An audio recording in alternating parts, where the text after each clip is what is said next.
Buenas tardes. Parece que funciona.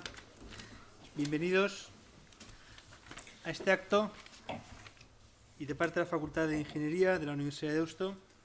Mi nombre es José Mari Guiber, director del Departamento de Tecnologías Industriales, y como digo, me toca dar con gusto la bienvenida a este acto, a esta universidad. Lehenbizi hortaz, arratsaldeon, eta gure esker ona gurekin egoteagatik, arratsalde honetan, berrikuntza eta nazioartekotzari buruz hitz egiteko eta ingeniarekin lotuta. Es un placer, un honor contar con Jorge Snagorta, presidente de SENER, Javier Ojeda, consejero delegado de INGETEAM, y para profundizar en el tema de ingeniería innovadora e internacionalizada. Dos palabras clave: innovación, internacionalización, con buenos testigos, sin los cuales hoy la ingeniería no puede existir. La presentación de Jorge Snagorta se titula Las tres sí que superan la crisis: innovación, inversión e internacionalización. La de Javier Ojeda es innovación, hoy vivimos instalados en el cambio.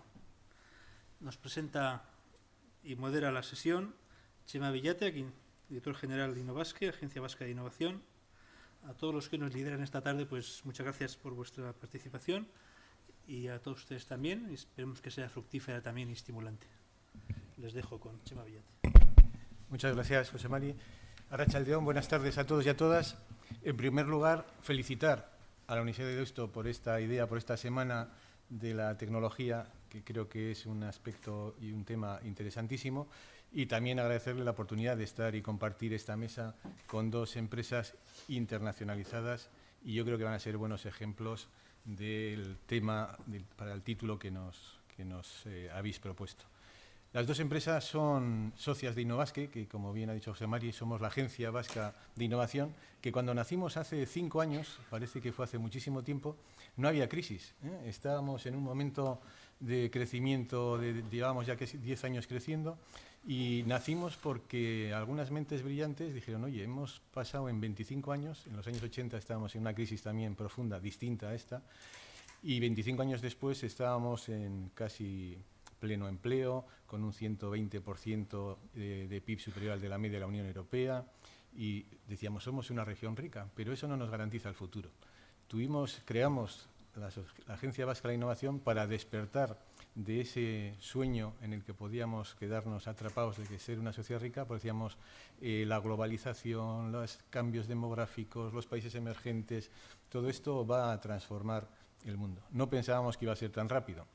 Y 2 años después ya no hacía falta apelar a que éramos un país rico y había que despertar, ¿no? La crisis había llegado con toda su crudeza. Y probablemente la innovación y la internacionalización pues son dos elementos, dos vectores clave para salir de esa crisis, ¿no? Dos vectores que van muy unidos y que además se retroalimentan el uno al otro, ¿no? Y mirando a decir, ¿qué puedo aportar en esta introducción que tiene que ser breve, porque lo importante es que escuchemos a los dos ponentes? He visto una definición de la OCDE que me ha gustado sobre qué es competitividad, ¿no? Y para la OCDE dice que la competitividad de un país es el grado en que, bajo condiciones de libre mercado, un país puede producir bienes y servicios que superan el examen de los mercados internacionales, y además mantener simultáneamente el crecimiento sostenido de la renta real de sus ciudadanos. Es decir, que esa competitividad nos habla ya de diversificación geográfica, nos habla de progreso, y esa internacionalización no solamente es de productos y servicios, sino de finanzas, de recursos humanos, de talento, de conocimiento, en fin, de todo aquello que puede ser sujeto a cambio e intercambio. Bueno, y sin más, vamos a dar comienzo a las intervenciones. En primer lugar, va a hablar Jorge Snagorta.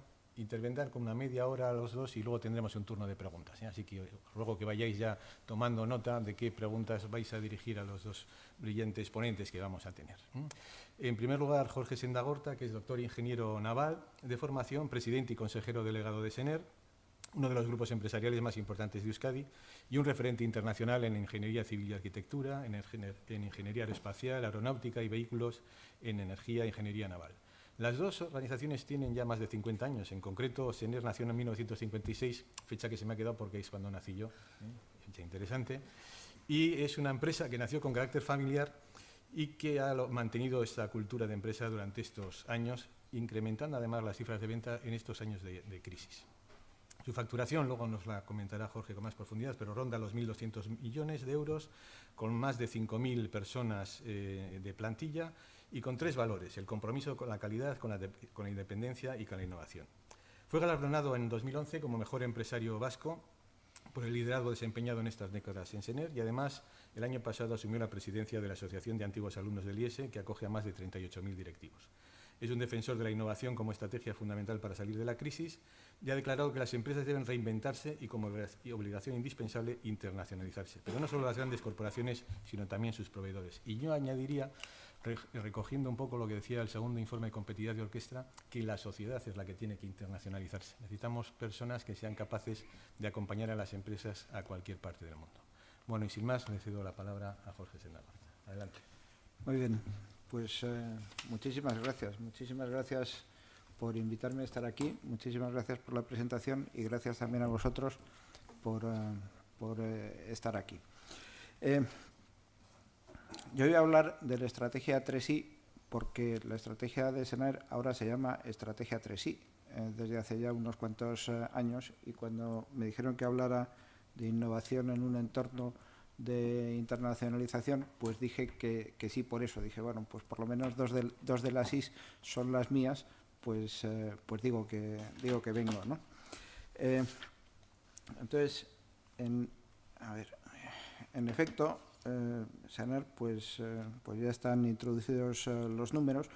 El año pasado hemos hecho 1.163 millones de ventas, teníamos 5.363 personas, ambos datos con un crecimiento pequeño respecto al año anterior.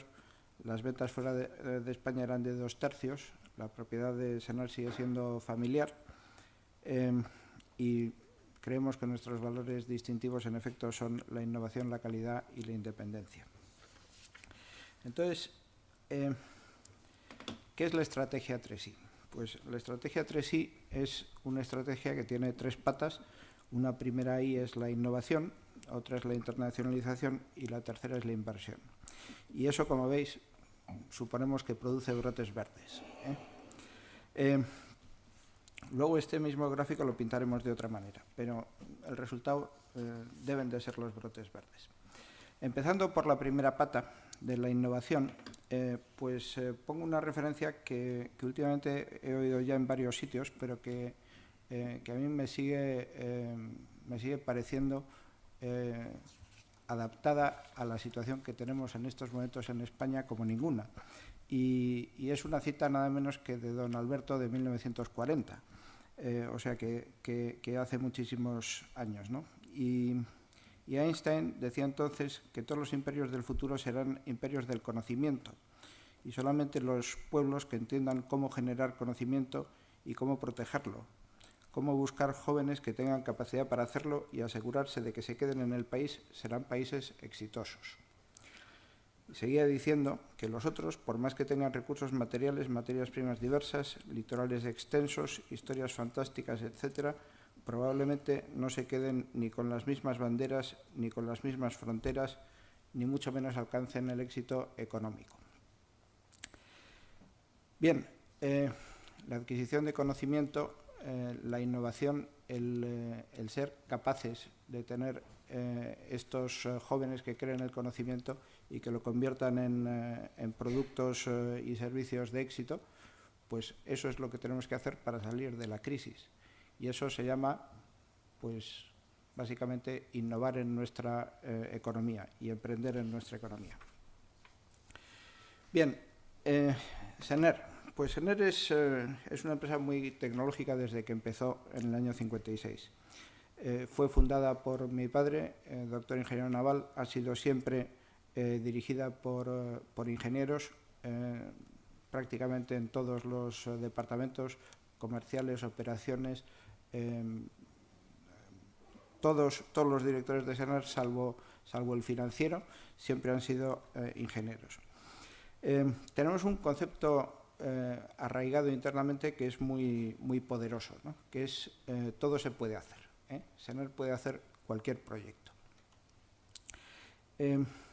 Eso es una osadía que no comparten todas las ingenierías. Casi todas se centran en sus especialidades, incluso las muy grandes, digamos, pues Técnicas Reunidas está muy especializado en refinerías, pero a lo mejor no hace proyectos de espacio, no hace proyectos de ingeniería civil, y otras, pues cada una tiene sus especialidades. Nosotros no, somos muy multidisciplinares, nos creemos capaces, como digo, de hacer todo. También otra característica es la ambición en los planteamientos. Mirar las cosas con, pues no diciendo, oye, para hacer este proyecto hay que hacer no sé cuántos planos, empezando por las cimentaciones, que luego se quedan escondidas y tal, y luego los soportes de los tubos, y luego los tubos, sino mirar el proyecto como una obra importante para nuestros clientes, a la cual vamos a hacer una contribución intelectual importante.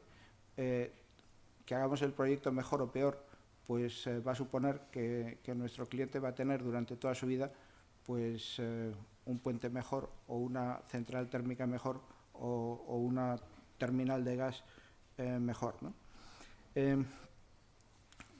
Hay que jugar siempre a ganador, aspirando a jugar en el proyecto el papel más grande que podemos jugar. El esfuerzo en innovación de SENER pues es un dato difícil de dar, porque dedicamos muchísimo esfuerzo a ver cómo mejoramos todos los proyectos. Desde esa ambición en los planteamientos, cómo mejoramos cada uno de los proyectos en los que trabajamos. Y eso es un trabajo en sí innovador, ¿no?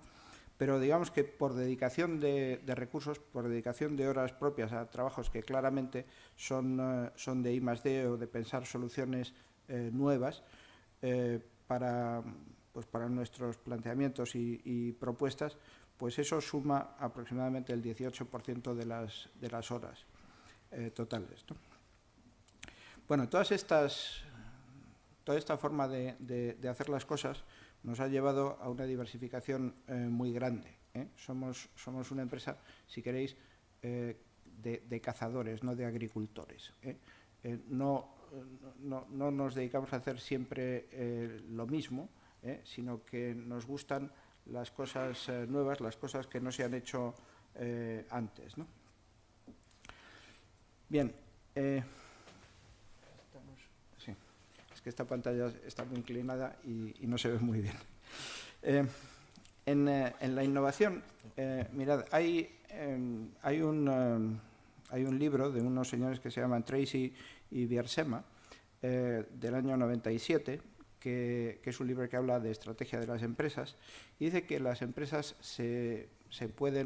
las empresas líderes en sus sectores, básicamente son líderes porque han trabajado mucho alguna de 3 dimensiones, y han logrado ser pues muy buenas en esa dimensión. Bueno, de las 3 dimensiones, pues nosotros claramente optamos por una de ellas, que es la que estos señores llaman superioridad en el producto. Las otras 2 son la intimidad con el cliente y la eficiencia en las operaciones. Digamos, la eficiencia en las operaciones, es decir, yo voy a ser el más barato, el más rápido, el que le da la transacción más fácil de ejecutar al cliente.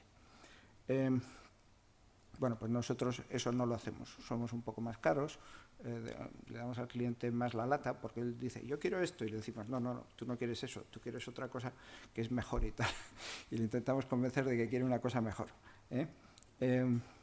Tampoco nos distinguimos con la intimidad con el cliente, pues sería pues un señor que viene a tu casa a cortarte el pelo, digamos, pues no, nosotros no vamos a casa de nadie a cortarle el pelo, ni procuramos, ni nos hacemos muy amigos de nuestros clientes, y eso se nos da mal.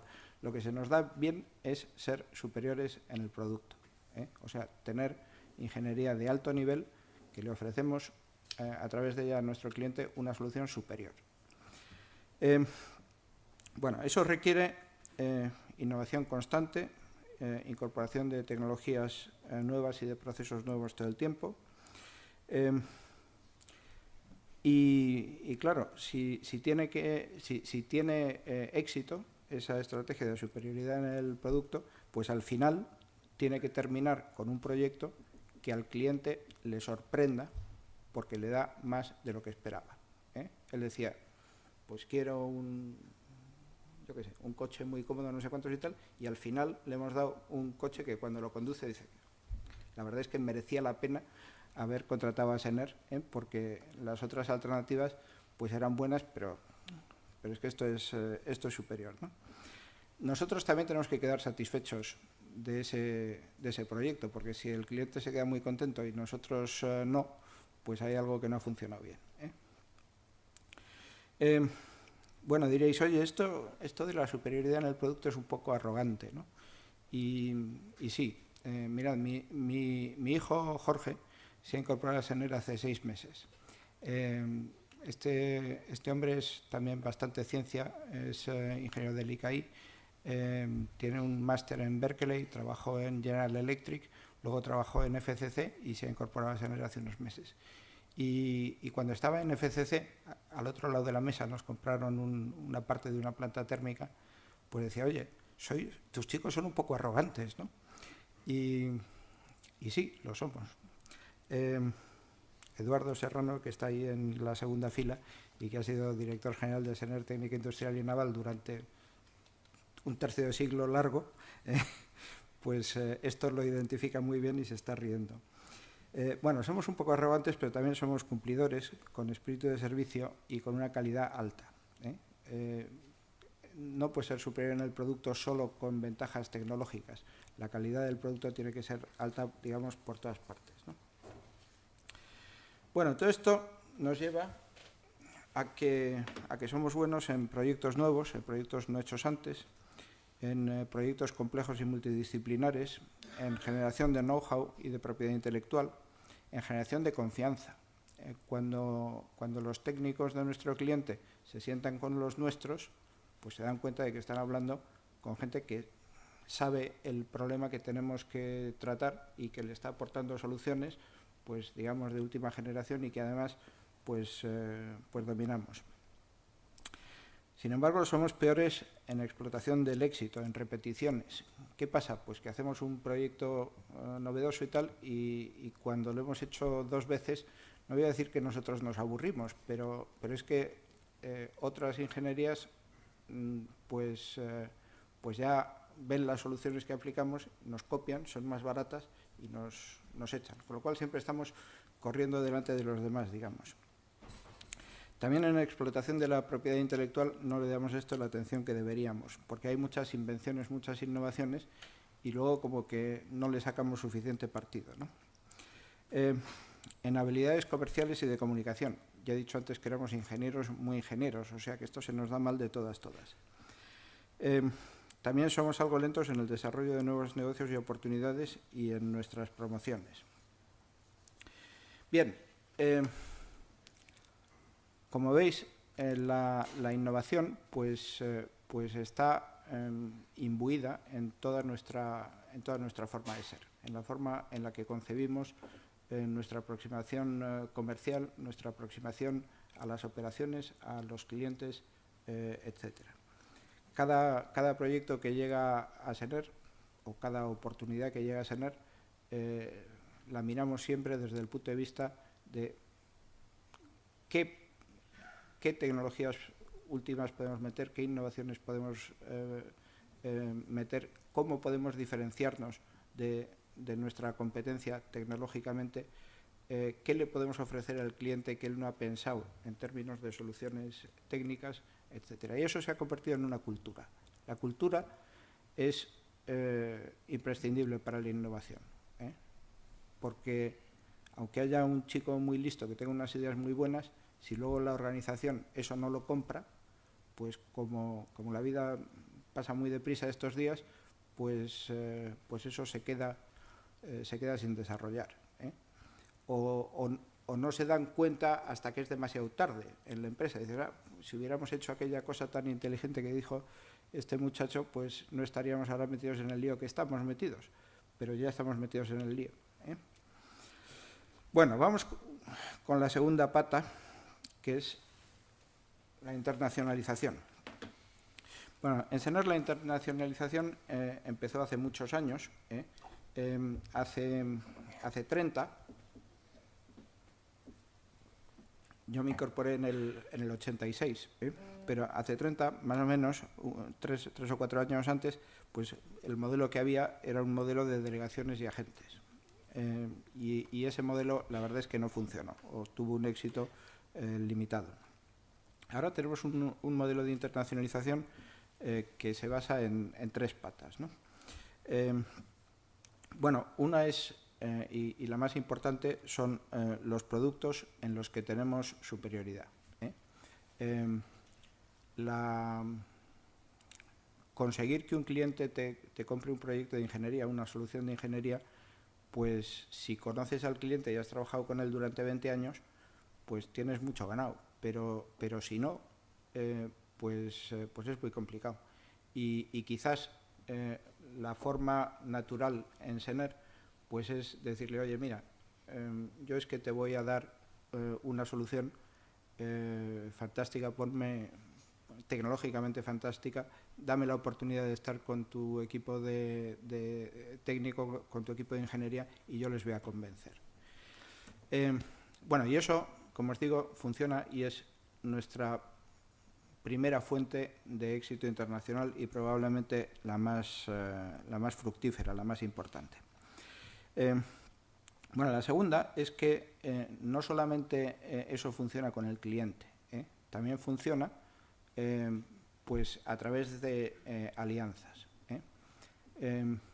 ¿Alianzas de qué tipo? Pues, por ejemplo, si haces un proyecto en Colombia y hay una ingeniería colombiana de tamaño más pequeño que tiene la proximidad al cliente, pues si tú te acercas diciéndole, mira, yo la parte más conceptual de la ingeniería y la diferenciación tecnológica y demás te la puedo aportar y podemos tener una ventaja de este tipo, pues entonces una alianza con esa ingeniería pues tiene muchas probabilidades de éxito. Y nosotros, a través de esa capacidad tecnológica y de diferenciación, pues nos hacemos atractivos para esa ingeniería local. Lo mismo pasa con una constructora española que esté construyendo pues el metro de Panamá, que es FCC. Pues como conocemos a FCC de aquí, ellos saben de nuestro amplio catálogo en proyecto de metros y saben que se pueden fiar de nosotros, pues estamos haciendo el metro de Panamá para un consorcio constructor de Odebrecht y FCC.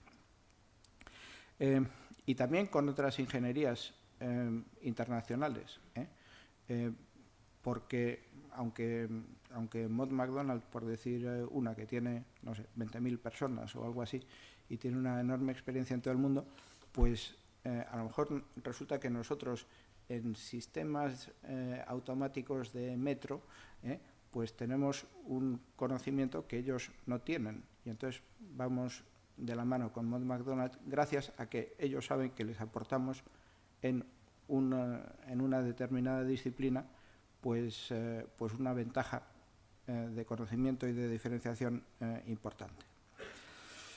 Bien, la tercera pata es el desarrollo de nuestras divisiones locales.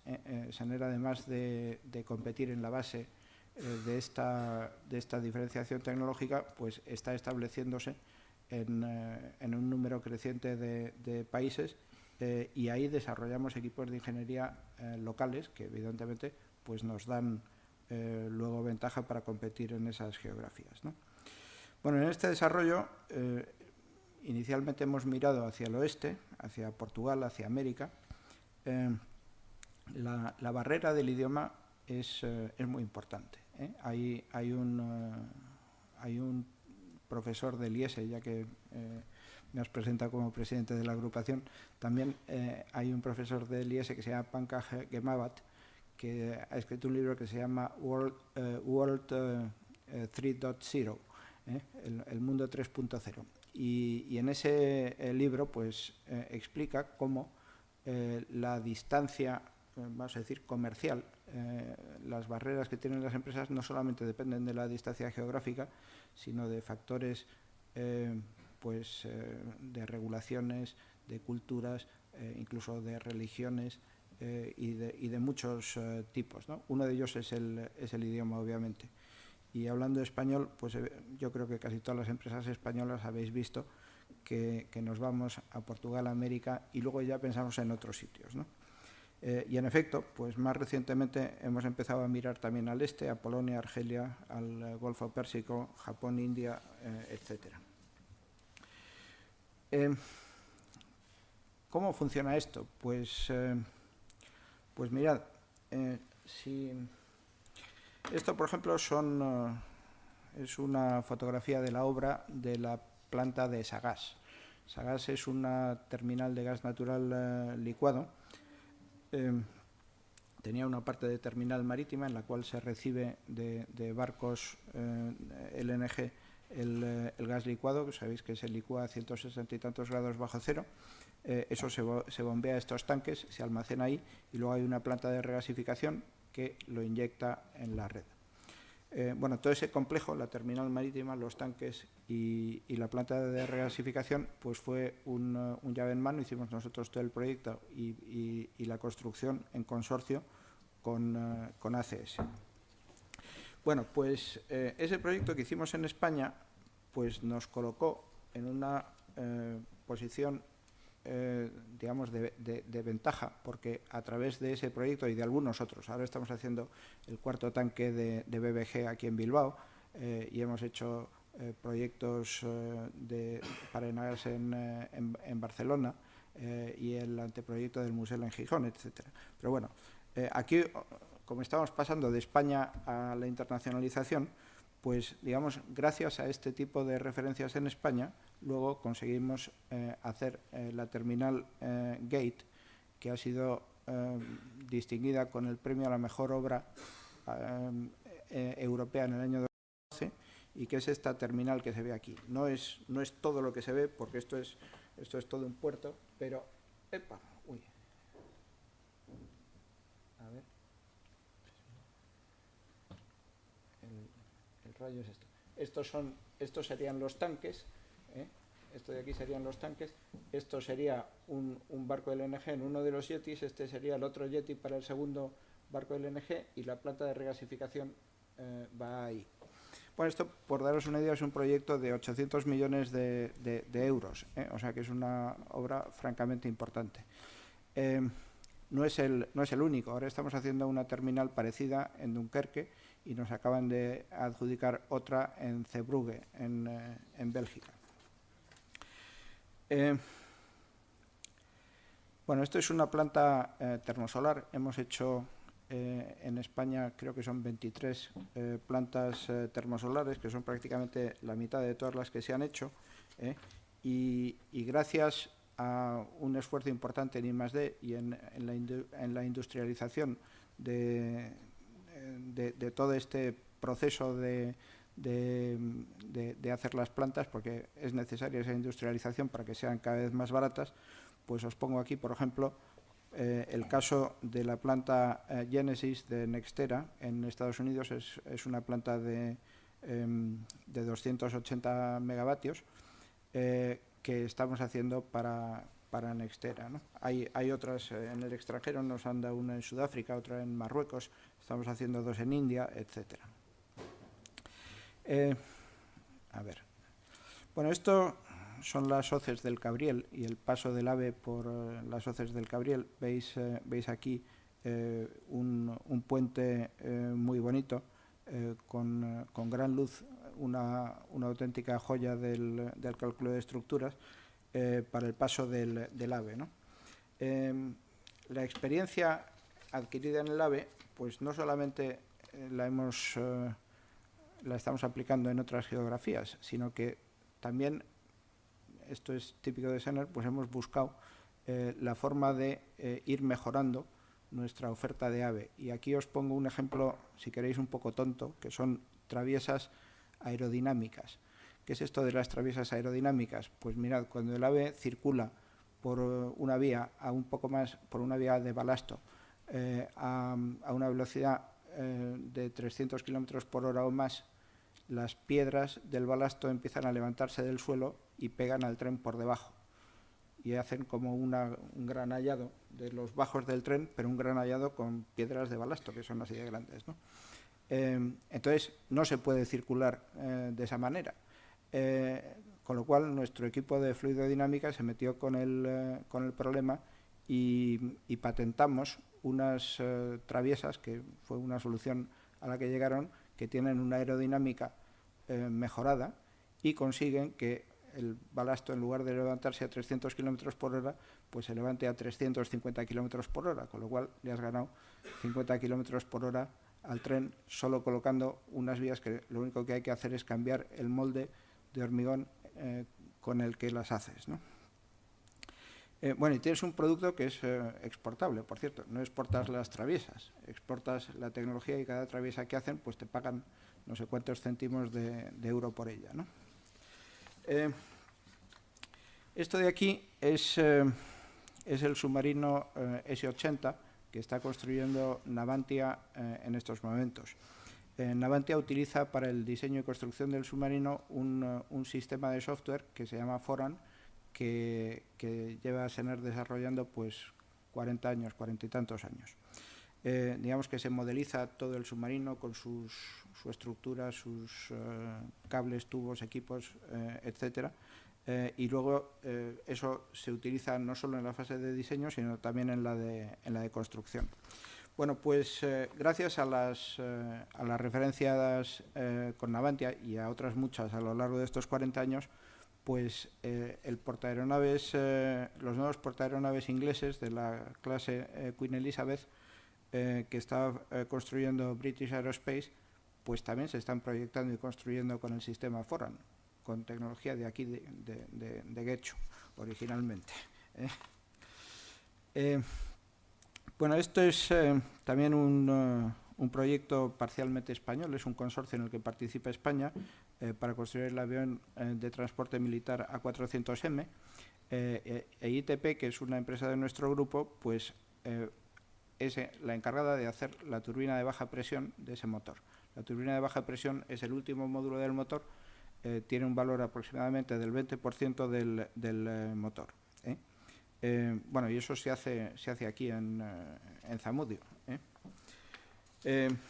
Gracias a la tecnología que hemos adquirido en ese programa, pues para los motores Rolls-Royce de la familia Trent, que van en muchos aviones de Airbus y Boeing, los más grandes, los que tienen 2 pasillos, pues hacemos el mismo módulo de turbina de baja en esos grandes motores, ¿no?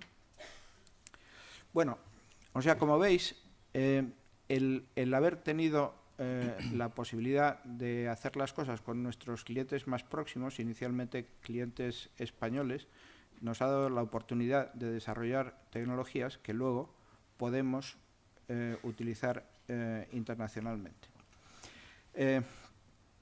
Bueno, y ahí me vais a permitir que me meta en una pequeña referencia histórica. España siempre ha tenido, bueno, casi siempre, me corrijo, casi siempre ha tenido un retraso tecnológico de cierta consideración. Si cogemos la primera escuela de ingenieros de caminos en Madrid, pues eso data del año 1802, cuando la École des Ponts no veo nada, Chaussées de París, tampoco sé francés, es de 1747. Si vamos a las primeras escuelas de ingenieros industriales, pues la de Bilbao es de 1897, la de Madrid de 1901, pero la de Glasgow es de 1840, o el MIT es de 1861. Por cierto, he sacado un dato muy divertido, que es que de la escuela de Bilbao, la primera promoción es del año 1904 y se graduaron 4 alumnos. Bien, como veis, ahí había un retraso, vamos a decir, en la parte de formación. La formación es evidentemente un indicio, porque hay una demanda, ¿no?, para la industria. Si nos vamos a la industria, pues vemos que también la incorporación de las tecnologías, pues digamos, del acero en la construcción naval, de la propulsión naval con vapor versus vela, los hornos Bessemer, en la producción de acero, la producción de las primeras locomotoras. Todo esto, España llega como 30 años tarde, ¿no? Bien, a principios del siglo XX hay unos años más felices en los que hay inquietudes tecnológicas de cierta importancia y ahí las cosas mejoran un poquito. Seguro que muchos de vosotros habéis escuchado que Miguel de Unamuno en 1906 decía que inventen ellos, ¿no? En realidad decía: inventen pues ellos y nosotros nos aprovecharemos de sus invenciones. La luz eléctrica alumbra aquí también como allá donde se inventó. Bueno, es cierto, decía esto, pero también es cierto que Ortega y Gasset le decía: tú eres un africanista, ¿eh? Porque había toda una, digamos, todo un impulso, una demanda social e industrial que decía que teníamos que avanzar más en lo tecnológico y en lo industrial y equipararnos a otros países. Como os digo, eso fueron como las 2 primeras décadas del siglo pasado. Luego vino la crisis del 29, vino nuestra guerra, luego vino la guerra europea, la posguerra española, que fue muy dura, y ahí hubo de nuevo un periodo en el que nos retrasamos bastante. Sin embargo, en los años 60, pues hubo un crecimiento sostenido durante muchos años. Fijaros, la media acumulada del 7,5% de crecimiento económico durante 15 años. Eso se llamó el milagro español de los 60. Y es en esa época, por cierto, cuando se crean las ingenierías españolas, porque hay un fuerte impulso de la ingeniería y de la industrialización. Senar se crea en el 56, pero IDOM se crea en el 57. Si os acordáis antes, la primera escuela de industriales de España es la de Bilbao. Las 2 primeras ingenierías de España son también de Bilbao, ¿eh? Esto no es casualidad. Técnicas Reunidas, que entonces se llama LUMUS, se creó en el 60, Intexa en el 65, etc. Bien, ¿dónde voy con esta historia? Pues voy a que, como veis, casi toda nuestra historia tecnológica e industrial ha sido de retraso, con algunas zonas de más luz. Pues bien, si cogemos la primera década de este siglo, eso cambia. Hay en España una etapa de inversiones que a lo mejor han sido excesivas, a lo mejor han sido lo que queráis. Yo, como no soy economista, ya habéis visto que soy doctor ingeniero naval, pues lo que digo es que ha habido grandísimas oportunidades para la ingeniería española y que gracias a esas grandísimas inversiones que se han hecho, no solo tenemos una infraestructura que envidian la mayor parte de los países de nuestro entorno, incluso de entornos muy avanzados, sino que nuestras empresas de ingeniería y nuestras industrias se han puesto en un nivel tecnológico que es perfectamente equiparable al internacional. Y eso es la primera vez que pasa en la historia. Bien, entonces, si vuelvo a la internacionalización, pues evidentemente eso nos permite competir en el mundo y nos permite competir de igual a igual y nos permite competir con unas referencias pues muy puestas al día y muy world class. Y tiene que ser, por cierto, motivo de ánimo. No solo los ingenieros españoles estáis, supongo que la mayoría sois ingenieros, estáis magníficamente formados en ingeniería. Las empresas españolas están muy bien calificadas en estos momentos para competir en el mundo y podemos conseguir proyectos importantes en el mundo, como habéis visto antes con unos cuantos ejemplos de mi empresa. Bueno, por cerrar el capítulo de internacionalización, que además debo de ir fatal de tiempo, la huella global de Sener es esta. Veis que ya estamos en bastantes sitios por el mundo y este mapa, pues al final todos los puntos grises los convertiremos en puntos de colorines, con un poco de suerte. Vamos a la última pata, la inversión. Vamos a ver, si cogemos las cuentas de Sener de los últimos 10 años, pues de los beneficios que hemos tenido, Sener afortunadamente ha tenido beneficios todos los años desde el año 56, pues los dividendos que hemos repartido han sido el 13,4% de esos beneficios después de impuestos, ¿no? O sea que el 86,6% lo hemos reinvertido en el desarrollo y el crecimiento de la empresa. Eso ayudados por una fiscalidad reducida, además porque la innovación, sabéis que está primada fiscalmente, pues ha supuesto que hemos levantado bastantes fondos para poder invertir, ¿no? De hecho, hemos dedicado 600 millones de euros en una década a nuevos proyectos de desarrollo de Sener.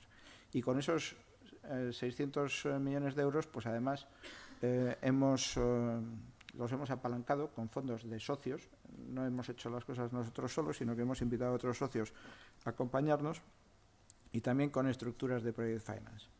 Total, que hemos movilizado 2.000 millones de euros para invertir en nuevos proyectos. Todas esas inversiones están basadas siempre en nuestras tecnologías o en cosas que dominamos porque tienen mucha ingeniería, tienen tecnología, tienen innovaciones nuevas, nuestras, y por tanto pues son cosas en las que tenemos digamos algo que decir como ingenieros. Nuestro modelo de inversión yo creo que debería de generalizarse más, y es el de I más 3D, no I más D más I, ni I más D, sino I más 3D, innovación, desarrollo, demostración y despliegue. O sea, la idea es que si damos con una idea que creemos que puede aplicarse como un proceso en una nueva industria o algo parecido, pues hacemos la innovación, hacemos el desarrollo, pero invertimos en una planta que demuestre esa tecnología, y una vez que hemos invertido en la planta que demuestra la tecnología, pues intentamos pasar a una fase de despliegue en la que ya no vamos a hacer todas las plantas nosotros, pero pues ofrecemos esa tecnología probada en una planta nuestra a clientes en todo el mundo, ¿no? Por ejemplo, si cogemos termosolar, pues hemos invertido en 3 plantas termosolares en las que tenemos una participación mayoritaria, pero después hemos hecho como 27 plantas termosolares para otros clientes en todo el mundo. Bien, nuestras inversiones, como digo, son en proyectos propios, son crecimiento orgánico.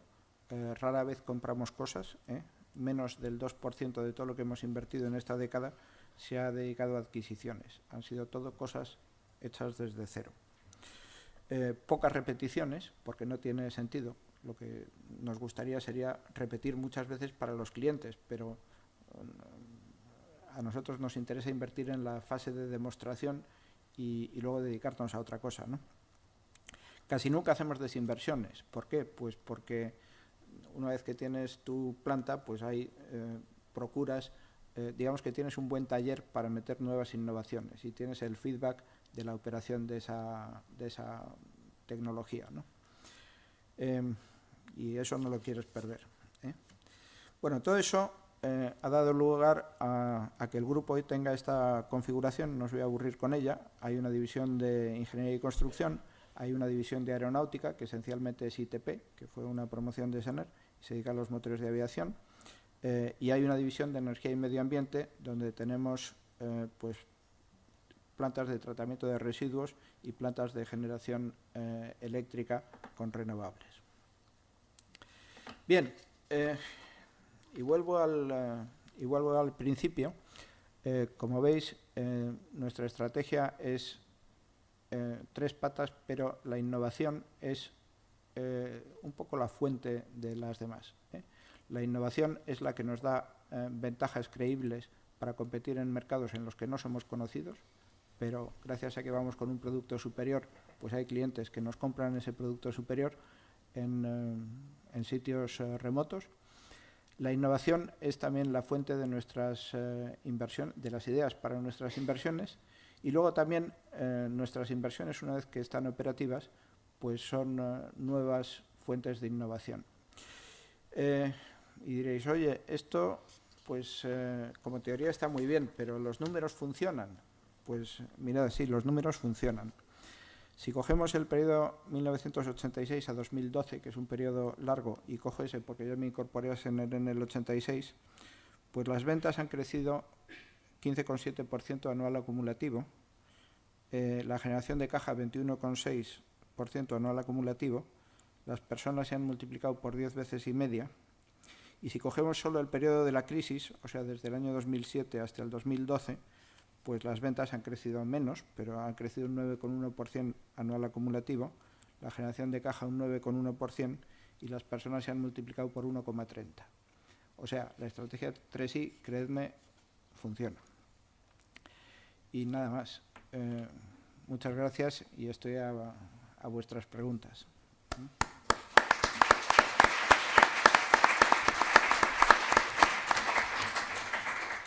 Muchas gracias, Jorge. Yo creo que ha sido una exposición muy interesante. Vamos a dar paso entonces a la siguiente presentación y luego hacemos un turno de preguntas para los dos ponentes. ¿Tenías también una presentación? Sí. Muy bien. Bueno, mientras busca la presentación, Javier Ojeda, que es consejero delegado de Ingeteam, que nos va a hablar sobre la innovación o vivimos instalados en el cambio, es ingeniero industrial de la Escuela de Ingenieros Industriales de Bilbao, no de la promoción del 1904. No soy uno de esos cuatro. Consejero delegado de Ingeteam, donde comenzó su andadura profesional en el año 91, ha sido director general de Casa Acciona, que es una empresa mixta chino-española dedicada a la fabricación y comercialización de aerogeneradores en el gigante asiático. También ha sido director técnico de Indar, empresa que pertenece a Ingeteam, y especialista en diseño y fabricación de máquinas eléctricas rotativas. El grupo vizcaíno Ingeteam tiene más de 60 años de historia, está especializado en ingeniería eléctrica y en el desarrollo de equipos eléctricos, motores, generadores, convertidores de frecuencia, trabajando principalmente para 4 sectores: energía, industria, naval y tracción ferroviaria, que luego nos contará, ¿no? Una facturación de unos 500 millones de euros, más de 3.000 personas, y en los últimos 5 años ha reforzado su internacionalización, elevando la tasa de exportaciones del 30 al 50% y con tendencia a seguir aumentando, ¿no? Alrededor del 8% de los aerogeneradores mundiales llevan la marca Ingeteam, y en el ámbito fotovoltaico es la 5ª marca mundial en electrónica de potencia. Bueno, creemos que la marca que Ingeteam exporta es la de una empresa vasca con tecnología propia, y además la proximidad al cliente, la flexibilidad para adaptarse a las necesidades y al cambio, pues son señales de su cultura y de su nada. Así que todo tuyo. Primero, muchas gracias, buenas tardes a todo el mundo. Agradecer la oportunidad que tengo, que me brindáis de dar esta presentación, y agradecer también a la audiencia la asistencia, ¿no? La presentación hoy va a tratar sobre el tema que estamos hablando: innovación o vivir instalados en el cambio. Es decir, innovación sí o sí. El objetivo de esta presentación es entender que la innovación es motor de la competitividad, pero la innovación entendida como un concepto amplio. La presentación la he preparado en 4 apartados. El primero va a ser una presentación de Ingeteam, donde voy a dar datos genéricos de qué es lo que hacemos y a qué nos dedicamos. En el segundo apartado veremos apuestas recientes de innovación, apuestas recientes con resultados concretos en innovación, pero no solo innovación en productos y servicios. Como decía antes, pensamos en la innovación en un concepto amplio. Así que también traigo un par de ejemplos de innovación en procesos productivos o innovación en la misma estrategia comercial. A continuación iremos a una parte 3, donde veremos apuestas actuales en innovación, es decir, proyectos en los que estamos actualmente innovando y que creemos que son de futuro, para acabar con la fase de conclusiones. La duración trataré de ser lo más generoso posible, porque un jueves a estas horas digamos que hay que tener ganas, ¿no?, para venir a la presentación. Pero bueno, espero hacerla interesante y que al final estemos todos satisfechos con la misma. Al final de la presentación, si hay alguien interesado en obtener una copia de la misma, se puede acercar o pedírmela y con mucho gusto le atenderé. Y si deseáis mirar alguna información adicional, pues podéis referiros a nuestra página web. Bien, entonces empezamos con la primera parte de la presentación. Ingeteam. ¿Quiénes somos en Ingeteam? Bueno, Ingeteam es un grupo empresarial altamente tecnológico, donde hacemos girar toda nuestra estrategia y nuestro producto y servicio alrededor de tecnología de aplicación eléctrica. Integramos y ofrecemos soluciones, fundamentalmente en 4 áreas. En el área de la energía, en el área de la industria, en el área naval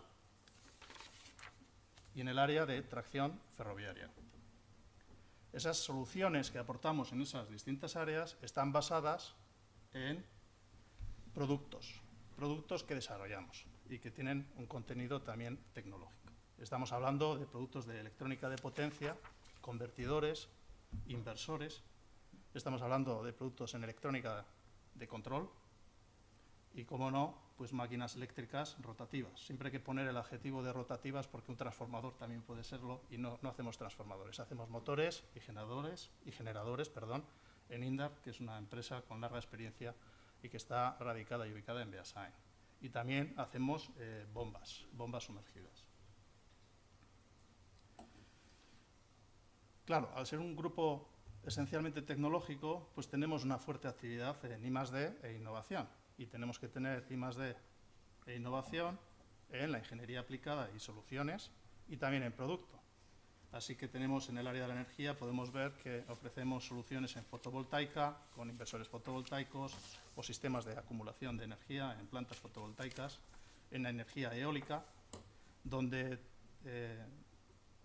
ofrecemos soluciones basadas en nuestros convertidores de potencia y generadores eólicos, en energía hidroeléctrica, en aplicaciones de automatización de la red, plantas de generación de energía, industria, naval, tracción ferroviaria. Y, por supuesto, en producto, como he comentado al comienzo, máquinas eléctricas rotativas, convertidores de potencia, electrónica de control. Es decir, un grupo altamente tecnológico, evidentemente, necesita invertir y tener una fuerte actividad en I+D. Claro, esa inversión significa que tienes que dedicar recursos, no solo recursos humanos y los recursos económicos correspondientes. Aquí en esta diapositiva podemos ver la evolución de la inversión en inmovilizado y en gastos de I+D más I que hemos realizado en los últimos 3 años, en el año 2009, 2010, 2011, y el año 2012 todavía está en elaboración, pero vendrá a ser unas cifras similares. Bueno, podemos observar, especialmente en gastos de I+D, pues que tenemos una estructura sostenida de inversión en I+D. En el año 2009 gastamos 28 millones de euros en I+D. No es gasto en sí, sino que es inversión. 29 millones en el año 2010 y 31 millones de euros en el año 2011. También vemos que hemos tenido una actividad significativa en inversión en inmovilizado, muy relacionada con nuestros procesos de internacionalización, que es donde ha sido el foco que ha traído la mayor parte de esa inversión. Tenemos 400, somos un grupo en el que trabajamos, como ya se ha comentado en la presentación, alrededor de 3.000 personas, y de esas 3.000 personas, pues 481 somos ingenieros senior, vamos a decir experimentados, y tenemos pues acumuladas hasta la fecha 35 patentes. Somos un grupo con creciente presencia internacional, tanto productiva como de operaciones. No en vano, yo mismo, en persona, he estado en China pues más de alrededor de 10 años, ¿no? Y anteriormente a mi posición actual estaba en Shanghái. Tenemos centros productivos, aparte de los que tenemos en España, tenemos centros productivos en Estados Unidos, en Brasil, en la República Checa y en China. Son las 4 fotografías que podemos ver. ¿Dónde se va aquí? El puntero de medio. Este. Esta es la fotografía de las instalaciones que tenemos en los Estados Unidos. Ahí podemos ver una fotografía de las instalaciones que tenemos en Brasil. Esto sería la República Checa y estas serían las instalaciones que tenemos en China. Y como veis de la diapositiva, pues se ve que ahí donde tenemos presencia hemos coloreado en rojo y se ve claramente que estamos en un proceso de internacionalización. ¿Y cuál es nuestro lema? Y muy al hilo de la presentación de hoy. Pues bueno, nuestro lema es I+C. ¿Y qué quiere decir I+C? Pues I+C significa innovación y compromiso. Innovación para encontrar las mejores soluciones y compromiso para dar el mejor servicio. Bueno, no es un lema que hemos sacado para la ocasión. Si visitáis nuestra página web, pues podréis ver que lo tenemos explicitado, ¿no? Porque realmente lo que es la innovación y el compromiso con nuestros clientes es los dos valores sobre los cuales giramos la estrategia de desarrollo de productos y de relaciones comerciales. Bueno, con eso hemos acabado la primera parte de la presentación. Ahora voy a abundar un poco en apuestas recientes de innovación. Vamos a ver recientes ejemplos de soluciones innovadoras y qué resultado han tenido. Y probablemente muchas de ellas sean ya hasta conocidas. El primer ejemplo que quiero compartir con vosotros pues es el de la generación eólica con accionamientos en velocidad variable, que comenzó allá por el año 95. Bueno, la energía eólica yo creo que es conocida de muchos de nosotros y es una tecnología que está basada, como comenta el título de esta diapositiva, en la velocidad variable. Las primeras máquinas que se instalaron en generación eólica eran de una potencia de alrededor de 650 kilovatios, con sistemas de velocidad fija y por tanto de un rendimiento distinto, y con generadores asíncronos de inducción. Bueno, pues nuestra aportación fue el desarrollar generadores asíncronos de inducción y, combinando lo que es la electrónica de potencia con la máquina, ofrecer soluciones al mercado de velocidad variable.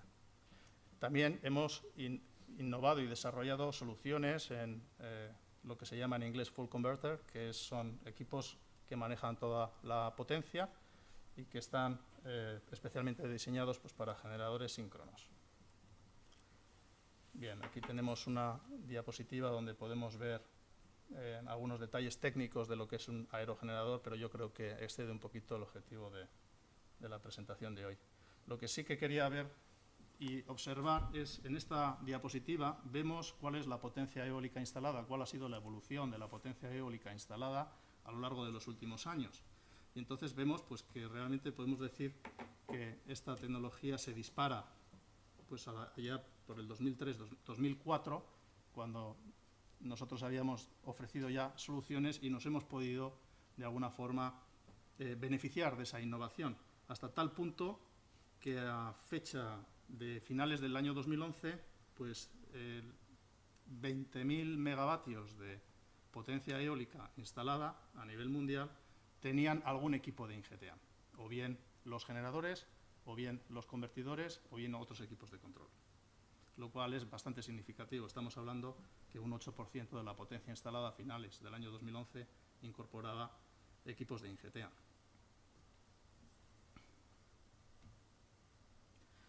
Otro ejemplo de apuestas recientes de innovación, pues tenemos lo que es la aplicación de la electrónica de potencia a soluciones fotovoltaicas. Las soluciones fotovoltaicas también, como conoceréis, pues son paneles que recogen la energía radiante del sol, la convierten en electricidad y hay que inyectarla en la red.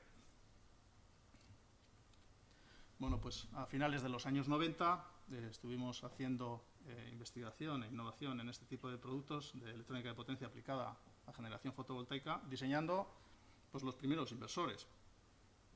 Y hemos pasado de una tecnología testimonial pues, a tener cerca de 3 gigavatios de potencia eléctrica instalada, con soluciones que tenemos como que van desde las pequeñas aplicaciones en autoconsumo hasta plantas de 70 megavatios. Aquí volvemos a ver la gráfica de la evolución de lo que son la potencia instalada en energía fotovoltaica en el mundo, pues volvemos a ver una gráfica similar a la que hemos visto con la energía eólica, y donde podemos ver que efectivamente el hecho de haber estado de una forma temprana en el diseño y en la innovación de este tipo de productos pues nos ha permitido, a fecha del año 2012, alcanzar esos 3 gigavatios de potencia fotovoltaica instalada con inversores nuestros, que supone una cuota de mercado del 5% a nivel mundial, lo cual es una cifra también significativa. Otra tercera apuesta que hemos realizado pues, es utilizar la electrónica de potencia a la propulsión naval. O sea, el sector naval es un sector muy conservador, donde prácticamente se han utilizado siempre soluciones de motores diésel directamente aplicados a la hélice y hélices con paso variable. Y en el año 2000 pues, empezamos a desarrollar soluciones de propulsión eléctrica para barcos, si bien barcos especiales que requerían o tienen unos requerimientos especiales de ajuste de velocidad o de posición. Y tendremos, por ejemplo, barcos oceanográficos, que son barcos que tienen que hacer investigación marina y tienen que emitir muy poco ruido y tienen un diseño muy especial, especialmente no solo en los convertidores, sino también en los motores de propulsión.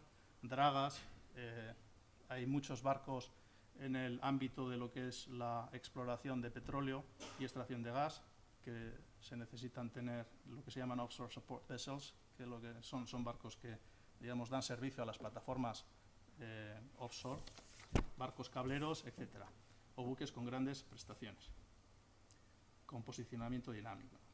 Bueno, no tengo todavía la diapositiva donde vemos una curva exponencial, pero espero que podamos disfrutar de ella en no mucho tiempo, ¿no? Como decía al comienzo de la presentación, entendemos que la innovación es el motor de la competitividad, pero la innovación entendida en su concepto amplio, no solo la innovación entendida y aplicada al producto, sino también a los procesos productivos, es decir, innovar, hacer nuevo, mejorar, ¿no? En realidad significa mejorar. Aquí he traído un ejemplo donde vamos a observar pues, una diapositiva realmente antigua, ¿no? Pero con ella quiero de alguna forma reflejar de una forma muy gráfica y expresiva lo que quiero transmitir con ello, ¿no? Ahí vemos la fotografía de las instalaciones que tenemos en Indar, pues yo creo que será una fotografía de los años 50. En el año 2007 no teníamos la fábrica así, evidentemente, había evolucionado ya bastante, pero teníamos una serie de procesos dentro de la fábrica que no estaban bien alineados y no estaban bien organizados. O sea, como podéis ver, esta diapositiva quiere representar el movimiento de material que teníamos dentro de la fábrica.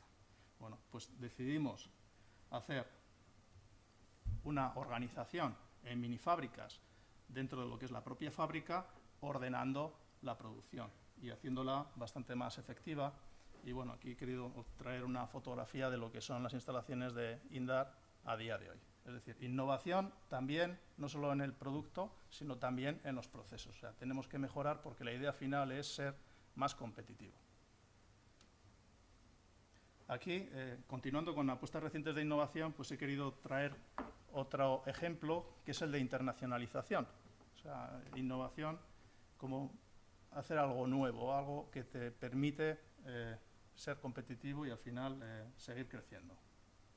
Bueno, aquí tenemos una diapositiva donde vemos un poquito el inicio de lo que es Ingelectric y TEAM, allá por el año 1970-1972, donde tenemos una primera fase donde empezamos a obtener proyectos de clientes extranjeros y empezamos a tener proyectos en el extranjero, pero desarrollados desde aquí.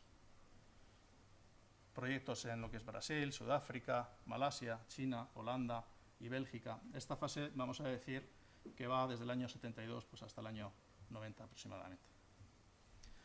Una vez que pasamos esa primera fase de proyectos en el exterior, empezamos a tener una masa crítica de instalaciones en el exterior y pasamos a una primera fase, digamos, de internacionalización. Teníamos que estar cerca de esos clientes para poder dar servicio. Ya no se podían desarrollar los proyectos desde aquí porque había que dar servicio.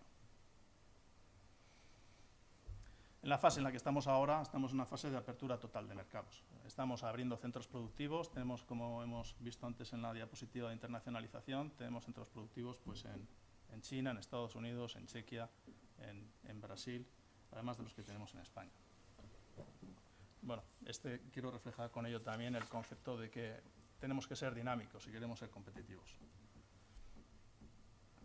Y ahora, con eso termino la parte 2. vamos a ir a la parte 3, donde vamos a ver pues, en qué estamos apostando a día de hoy, qué apuestas de innovación creemos que son de futuro.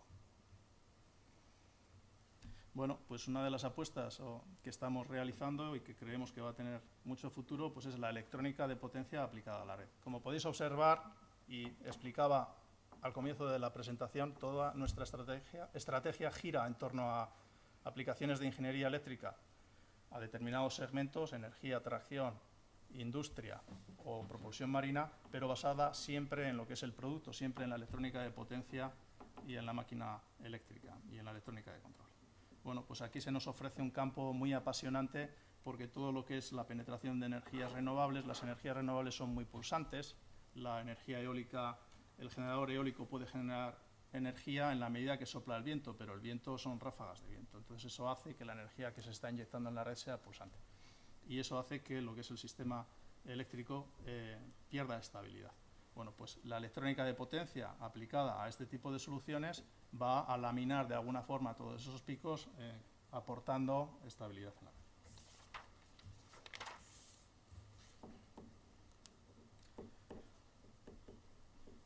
Bien. Ahí podemos ver pues, que también la electrónica de potencia aplicada a la red está relacionada con lo que son las redes inteligentes. Representa, como he comentado, un campo con amplio futuro y bueno,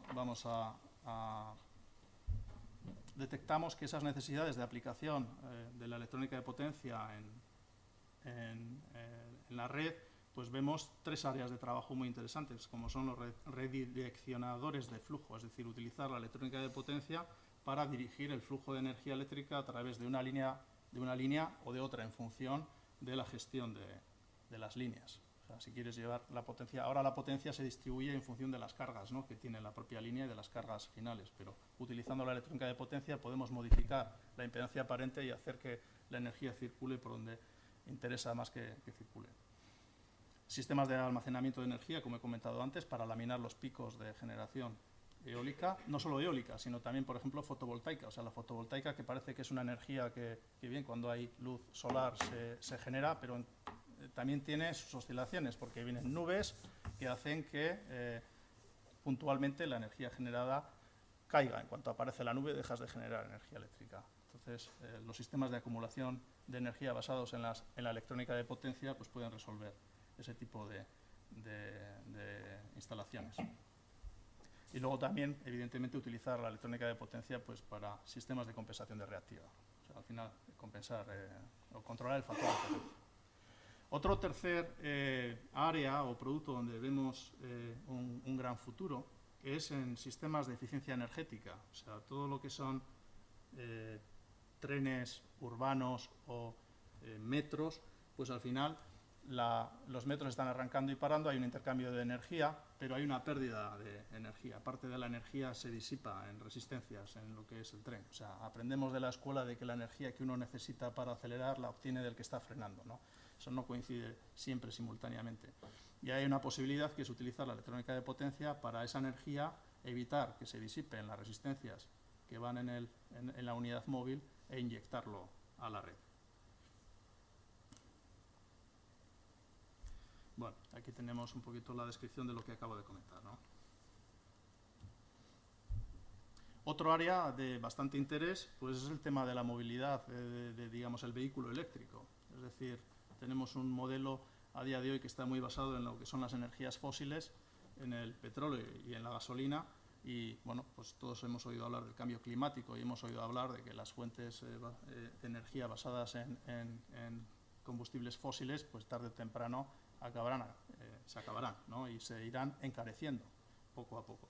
Bueno, ahí es donde toma mucha importancia el tema de la movilidad eléctrica, los vehículos eléctricos. Eso quiere decir que vamos a ver cada vez más y más, llevará un tiempo, estamos al comienzo de vehículos que estarán equipados probablemente al comienzo con solución híbrida, pero a la larga con solución eléctrica, y se necesitará electrónica de potencia pues para no solo cargar las baterías que vayan en esos vehículos, sino también gestionar la energía y el flujo de energía.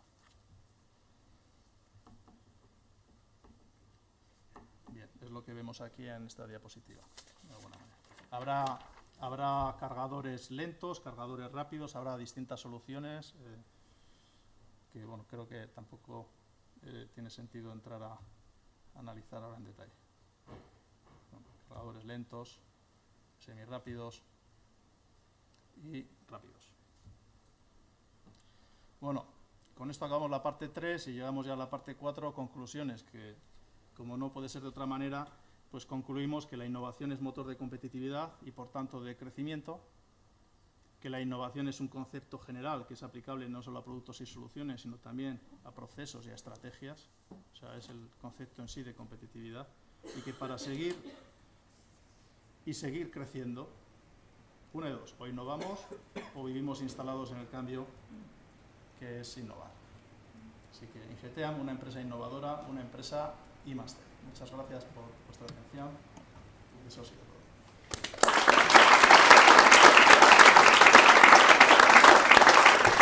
Muchas gracias, Javier.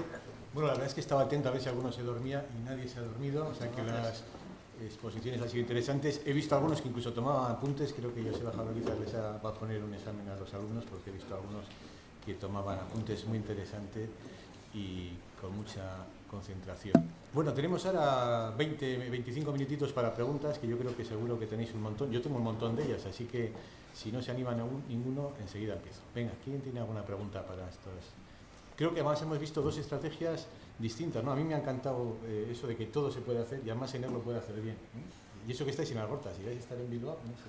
Eso sería la Me ha encantado eso, ¿eh? Y mientras que hemos visto una estrategia de especialización de nicho. Y yo sé de electrónica de potencia y de energía eléctrica y ahí voy a todos los sectores con mi conocimiento, ¿no? Dos estrategias que las dos, como veis, tienen éxito, ¿no? Sí, pero si esto lo consideramos una pregunta... Bueno, venga, adelante. Yo necesito poca provocación. Vamos a ver, sí, una cosa es que podamos hacer todo y otra cosa es que cuando os decía nuestro proceso de innovación, decía que tiene que seguir el modelo I+3D. Antes Javier decía que las primeras máquinas eólicas se instalaron en el año 95 y tenían 650 megavatios. Kilovatios. Perdón, kilovatios, desde luego. No eran ciclos continuos. Bueno, Sener proyectó e instaló el primer generador eólico que se instaló en España en el año 83, o sea, 12 años antes de eso, y tenía 100 kilovatios. ¿Qué pasa? Pues que solamente hicimos la fase de I+D. Fue un proyecto que nos pagó la Asociación Española de las Industrias Eléctricas, no sé muy bien cómo se llamaba, algo parecido a eso, y ahí se quedó, en la provincia de Cádiz, cerca de Tarifa. Los gaditanos le pusieron el apodo del Mazinger porque era como un gran monstruo metálico que movía los brazos, pero no tuvo continuidad. Y eso yo creo que es un modelo inadecuado. O sea, la innovación tiene que ser suficientemente concentrada en unas cosas para hacer la investigación, el desarrollo, la demostración y el despliegue. Hay que apuntar a todas las fases. Con lo cual, sí, podemos hacer todo cuando hay un cliente que nos paga un proyecto, pero porque él está después pensando en una continuidad, pues porque es una planta de gas o lo que sea. Pero yo creo que no es tan distinto lo que hemos dicho Javier y yo, porque al final tu estrategia también es 3I. Yo me he sentido plagiado. Has hablado de mucha innovación, mucha internacionalización y mucha inversión también. Bueno, ya veis que hace falta poco para provocar a los ponentes. Perdón. ¿Quién se hace? ¿Alguna pregunta? Sí. ¿Os presentáis, por favor? Sí, soy Alain Erauzkin, alumno de la Facultad de Ingeniería. Es una pregunta un poco para los dos y relacionado también con esto que decías de centralizar la innovación en lo que tiene una aplicación. Yo creo que, bueno, aprovechando también la coyuntura en la que se encuentra Euskadi de la aprobación de los presupuestos para el año que viene con un descenso de la recaudación, yo creo que nadie duda de la importancia de la innovación, pero ¿hasta qué punto hay que centrarse en toda la innovación? Es decir, muchas veces innovamos en algo que no tiene una aplicación práctica Entonces, mi pregunta va un poco por ahí. ¿En qué medida la inversión pública en innovación y las deducciones fiscales de las que hablabais antes también deben centrarse en la innovación en general o simplemente en la orientación a resultados de dichas innovaciones? Bueno, ya me ha provocado. Bueno, yo lo que diría es que nosotros no somos un centro tecnológico de investigación, digamos, de lo que se conoce más como RT, más que RD, ¿no? de conocimiento por el conocimiento. Nosotros lo que hacemos es dedicar nuestros recursos a innovar y a producir y a diseñar y a pensar aquellos productos que vemos que hay una aceptación en el mercado. O sea, ese es nuestro... Y no es fácil, porque evidentemente cuando ves la curva esa de crecimiento de un mercado, pues existen muchas soluciones que al principio son incógnitas, ¿no? Si miramos ahora, por ejemplo, el vehículo eléctrico, pues está pensando qué tipo de solución es la que se va a implantar al final. Si va el coche a llevar una batería dentro del coche y se cambia la batería ya cargada, o si todo el mundo lleva su batería y estás cargando la batería en el coche. O sea, pero tienes que apostar y tienes que percibir el mercado y ver que va a existir una demanda futuro, que es una apuesta de futuro, y tienes que invertir. Y evidentemente invertir en el desarrollo y la innovación de esos productos. Y evidentemente hay productos que no acaban siendo comercializados, pero la I+D y la innovación invertida en ese producto al final ha sido reutilizada en el que finalmente ha ganado, de alguna manera. O sea, no somos un centro tecnológico de investigación, digamos, cuyo destino final no es un producto que vaya a ser comercializado en el mercado. Sí, yo estoy completamente de acuerdo. Hay que centrarse en unas cuantas cosas. La innovación, en realidad, tampoco sabes muchas veces si va a tener éxito o no va a tener éxito, con lo cual, pues a lo mejor hay que acometer más cosas de las que calculas y muchas veces no sabes por dónde vas. Muchas veces la flauta suena por sitios por donde no ha soplado, ¿no? O por donde ha soplado un poco menos. Pero habiendo dicho eso, primero, las ayudas públicas, hombre, son una ayuda en todo ese esfuerzo, pero nunca puedes hacer una investigación porque te den una ayuda, porque como te plantees la vida así, terminas en un sistema que, por cierto, el sistema universitario español, y creo que en Euskadi un poco menos, pero en el español es una de las cosas que yo más critico, que es que digamos que la investigación se hace muy desligada de la empresa. Yo creo que eso lo tenemos que cambiar en este país.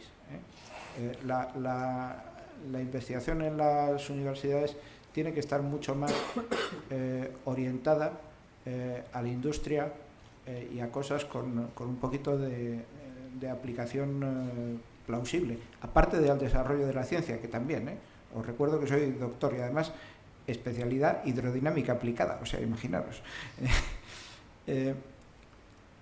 Hay que tener una aproximación pragmática a la innovación, y la aproximación pragmática pues quiere decir elegir unas cuantas cosas en las que tengas probabilidades de tener luego un despliegue de cierta importancia. Mi cuarta letra, mi tercera D, el despliegue hay que pensar en él desde el principio. Por eso el modelo I+3D, porque desde que te lo planteas tienes que estar pensando en cómo va a ser la fase de despliegue.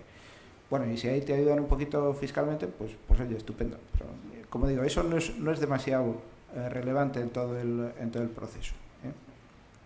A mí, si me permitís, y ya que el tema me apasiona, perdón, yo creo que las políticas gubernamentales tienen que cubrir toda la cadena, ¿no? Es decir, los planes de ciencia, tecnología e innovación que ha venido desarrollando el gobierno vasco hasta la fecha, pues tienen una orientación. La parte de la ciencia a generar conocimiento, ahí no se buscan resultados a corto plazo.